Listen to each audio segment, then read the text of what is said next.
Hello, and thank you for tuning in to this week's episode of Bite-Sized Cybercrime, the podcast where we discuss cybercrimes and cybersecurity news. This week, we will be discussing a ransomware as a service group that has been discussed on this podcast before, ALPHV, also known as Black Cat. But this isn't due to any particular attack pulled off with their ransomware, but the FBI seizing their website and creating a decryptor for victims of the group. But it gets weirder from there, so stay tuned and we'll get right into what happened. Let's start off with what the FBI actually did. According to a search warrant that was unsealed on December 19th, 2023, the FBI went undercover as an affiliate with the help of an anonymous source. ALPHV, or Black Cat, operates as a ransomware as a service model, which I mentioned earlier. This means that they have affiliates that perform ransomware attacks using custom malware and other tools made by the parent organization, in this case ALPHV. In exchange, the affiliates split the ransom with ALPHV. The FBI agent, while undercover, had access to the back-end affiliate portal, which is not public, and as implied by the name, is only used by the ransomware group and its affiliates. While in this panel, the FBI watched carefully for months to get an understanding of how the site operated, and when the time was right, they obtained private decryption keys used in attacks and used this to create their own decryptor for the ransomware, which they then used to help over 400 victims recover their files for no charge. These keys would not be available to an affiliate, so it's unclear how they were obtained, but it is likely that there was some sort of vulnerability in the ALPHV site that allowed the FBI access to those private keys.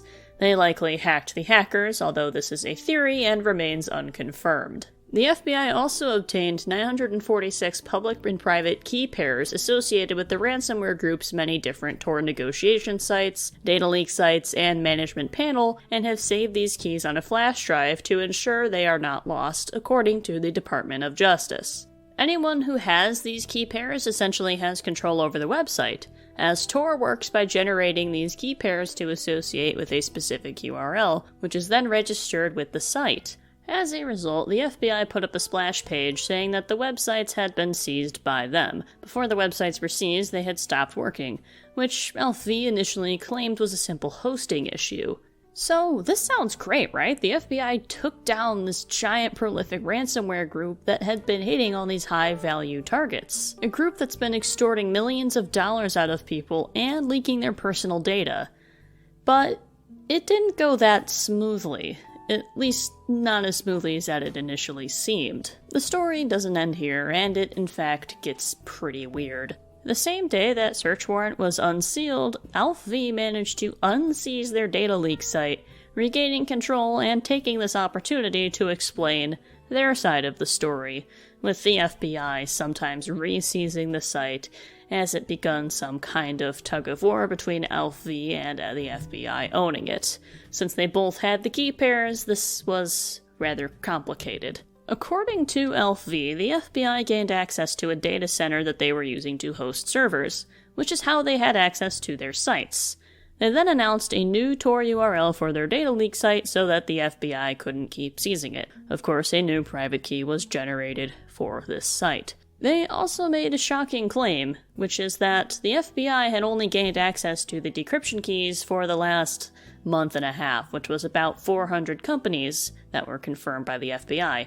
However, according to the group, this means that 3,000 companies will lose their keys forever, which means that ALPHV has lost a lot of money since they can no longer offer their decryption services to the organizations, and the FBI may not have realized just how far this operation extended, even after months of keeping an eye on their activities. The ransomware group was clearly very angry. They had also removed all restrictions from their affiliates as an act of vengeance. Previously, ransomware affiliates were banned from targeting hospitals and critical infrastructure, but now those type of organizations are on the table. However, they are still prohibited from targeting the Commonwealth of Independent States, which were previously part of the Soviet Union. This is because, although Russia does not care about hackers attacking most countries, they take it very, very seriously when it is them becoming the target. Finally, ALPHV has increased the revenue share for the affiliates to 90%.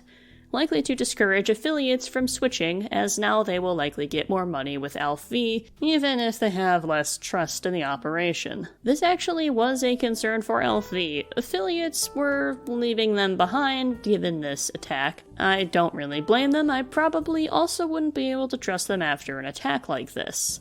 They either started emailing their victims themselves, or a different, very prominent ransomware as a service group called Lockbit even welcomed former ALPHV affiliates to use their infrastructure to continue to extort their victims. The hope for this operation was that the group would disband and silently vanish or reform into a new group, having to rebuild completely, but that was clearly not the case.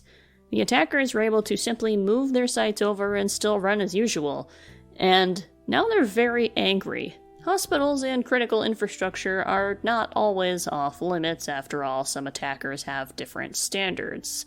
But we may be seeing more of these types of attacks in the future, based on that restriction being lifted from the ALPHV affiliates. There were also no arrests made in this case, as it is believed that most ALPHV members are in Russia, and Russia refuses to extradite criminal suspects to the United States.